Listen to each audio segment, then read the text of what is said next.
Минах по много и различни пътища, но още си мисля, че са просто сънища. Животът ми мина като иронична сцена. Аз още тъпча в тинята зелена. В целия ми клас бях най-жалкия и наръсред всички бях най-малкия. Всеки един от моите яростно ме тъпчеше, а душата ми ранена пагубно се гърчеше.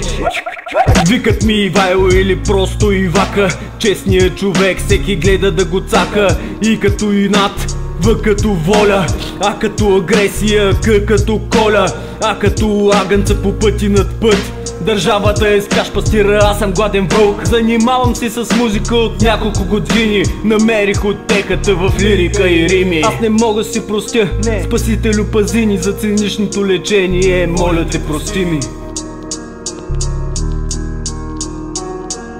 Прости ми.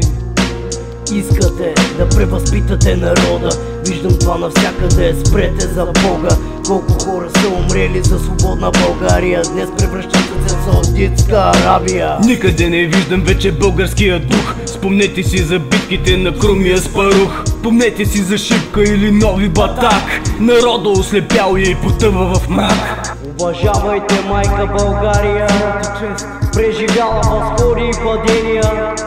Дала децата си, за да сте живи вие днес, за да сте свободни.